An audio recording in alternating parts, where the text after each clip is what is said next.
Spokane, Coeur d'Alene area were running in that marathon today, and one of those was 82-year-old Sister Madonna Booter.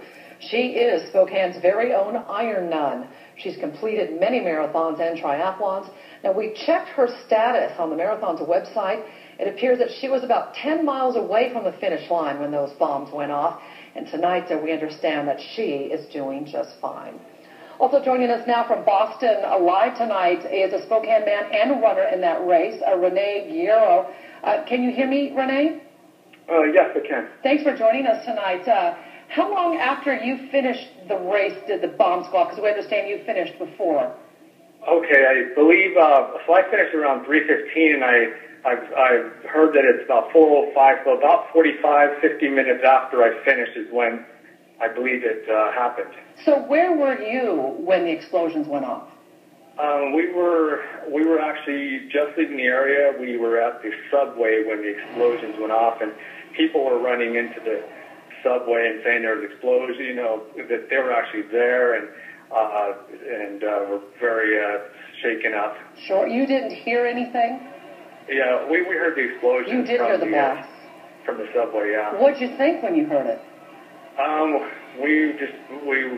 We didn't even know what to think. But then when the people came in and saying that it was a bomb, then we were kind of surprised and that this happened. And you know, I have to say that, you know, running this race, it's an amazing race, and the people of Boston all come out for this race. And they line those streets for the 26.2 miles, and you know, kids are lined up high-fiving all the runners, and it's such a supported race, and it's sad that this happens, and I hope that it doesn't affect the race in the future, because it really was one of the most amazing races I've run. Wow. As far as people coming out. And we understand it's a big day in Boston, not just because of the marathon, but is Patriots Day there, Boston Red Sox playing tonight. This is a huge day for Boston, and such a tragic thing to happen on this day. Yes, like I said, the marathon owns Boston on this weekend. I mean, they really cater to the marathoners, and I just hope it doesn't affect the future races, because it was pretty amazing, the people and this city, what they do for the race. Sure. As a runner, and it sounds like a major athlete that you are, does this scare you from any future races? How does this make you feel about events in big groups?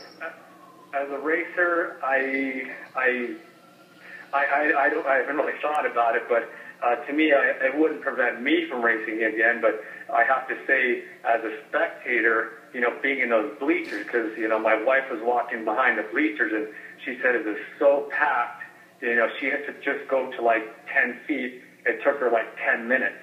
Wow. And it was really congested, and she was thinking to herself, this is kind of unsafe, and knowing that this happened, I can't imagine a spectator, you know, wanting to sit at those bleachers again.